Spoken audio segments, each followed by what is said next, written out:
I'm Matt Brown, and in this lesson I'm going to look at Trippin' on a Hole in a Paper Heart, specifically just the solo section. This is one of my favorite solos, and it's kind of a weird and quirky solo. It has a lot of cool stuff in it, so let's take a look at what's going on here. Let's look at the rhythm parts first, just to kind of have a background of what we're playing over. Now we have this F sharp power chord, and in this song also we have this interesting chord that happens. It's an F sharp 7, but you've also got the 11 in there as well. Kind of an interesting chord that you see in rock fairly often. Now the other one that we're going to be playing over is a B with an A in the bass. So here's a regular B, B/A. So basically we're playing over like F sharp dominant harmony, and then like this B chord with an A in the bass, more or less. So when you have this kind of like dominant harmony type thing, some of the scales that you're going to see general in like a rock and roll or blues style like this are minor pentatonic, your minor blues scale. You might see some major pentatonic too, not in this case. But we also have the Dorian mode, so F sharp Dorian, and some F sharp Mixolydian type stuff. And those are real common scale choices for, playing over a dominant chord sound and getting some bluesy type sounds. Alright, enough of the theory BS. Let's look at the solo. Alright, so it starts off with this repeating lick in F sharp minor pentatonic. So there, just doing some double stops, and then one's got a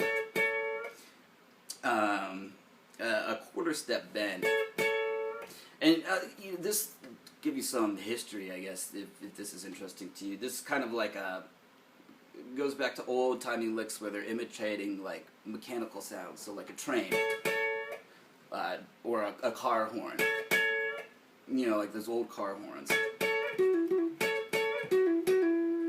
So that's the first one. Now the next idea is it's this tritone of A sharp and E, and he's bending it up a half step, just the A sharp note. So you get this, and a real cool syncopated rhythm that kind of drives it as well. So that much, I'll play that at tempo.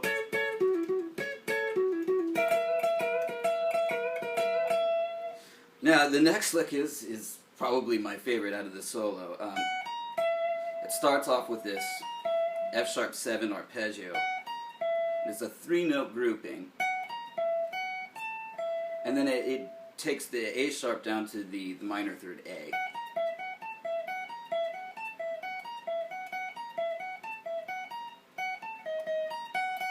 So that's those two measures there. So it's a 3-note repeating idea in the first measure, and then the next phrase.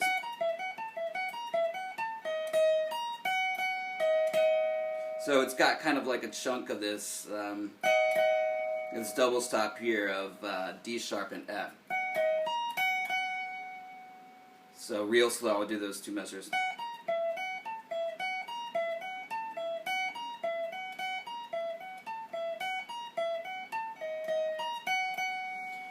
Alright, now we're on to the next two measures. More just kind of stuff that repeats, ideas that repeat. So repetition. If you caught my Enter Sandman lesson, you know that repetition is kind of it's a commonly used musical composition device. So here's the next two measures.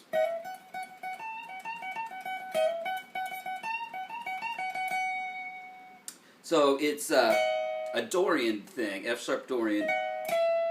So we're using this double stop here, and then coming up to this. So the note on the second string is changing, 16th fret to 17th.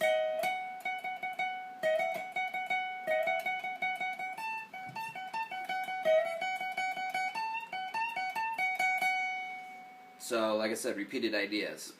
Now, I'll play those ideas there into the next idea that follows. Otherwise, I think this could get a little confusing. It's just kind of a ripping pentatonic, or sorry, like a be more specific, a minor blues lick. So, backing up to the one we just taught.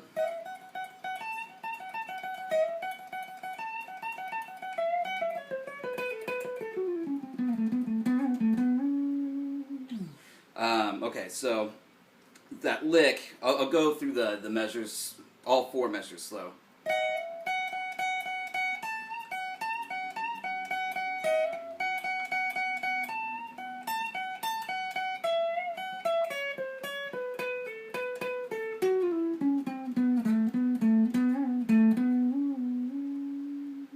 So it's just like I said, a real ripping like minor blues scale lick. Now at this point, what I'm going to mention is that, you know, typically in music, it's a general, you know, good guideline to leave space. Or you know, lots of people like to compare playing a musical phrase to speaking a sentence. And at the end of a sentence, you want to have punctuation of some sort, like pause, give a period. So in music, you know, usually we have like a sustained note at the end of a phrase, or some space where we're not playing. And in this solo, there's almost no space. So why is this still effective if generally we need space in music? And I would say that if you're not going to leave any space like he does here, your solo's got to be fairly short, and this solo is. It's not that long. And the other thing that you have to do is you have to make it really clear where your phrases are ending and beginning. So your phrase structure is still very clear. There are still, you know, digestible phrases that make musical sense. And by having some repetition and having the phrases really clearly lined out, that's how he's able to make this work. All right, so now moving on. We have more repeating ideas. This one goes like this. And then you have kind of like a response. So it's just F sharp minor pentatonic here, down an octave. We're now in a different range. So first phrase. And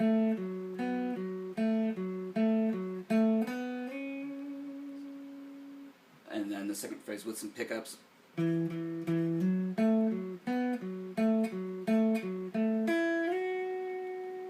So pretty basic. Alright, now the next thing's pretty challenging. It's pretty ripping, some more ripping pentatonic stuff. So I'll play it at tempo, sorry, and then do it slow.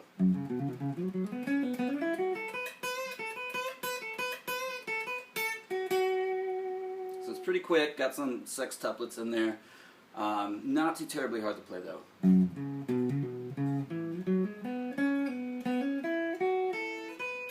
And if you can get it in there, he's doing a little slide into this, a little F sharp note for some drama. It's hard to add it in though. And I don't think anybody's going to miss it, so if it's not there. So, slowly.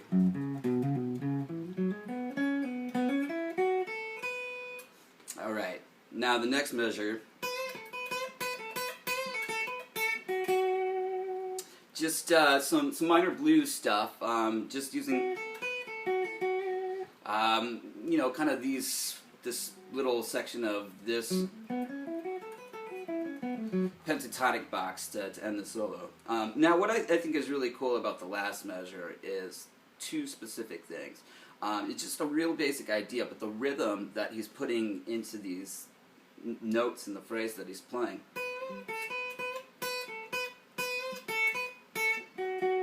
It's just kind of a cool, like, interesting rhythm. It's really all I can say about it. I'm not gonna get too much into it other than that. But it's just cool. And the other thing is that if you listen to this when played with the original recording, he's laying back on the beat a lot.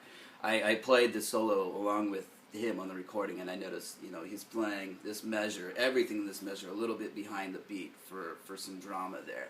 Now, that's something you have to be really careful about, because if you do it poorly, it's just going to sound like you're playing out of time. But if you do it with control in a situation where it makes musical sense, like the last measure of the solo to add like a lot of drama, here it really works. So just if you notice that when you're listening to that original recording, he's just playing a little behind that beat in the last measure.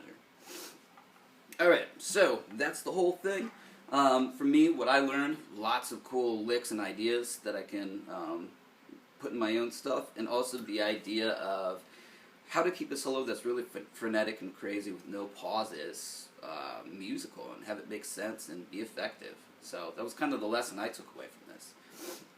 Alright, here's the whole solo slow, and then I might play it clean as well, up to tempo, so you can get a little recap of what's going on. So here we go. Oh, sorry, I'm going to do it slow. Slowly.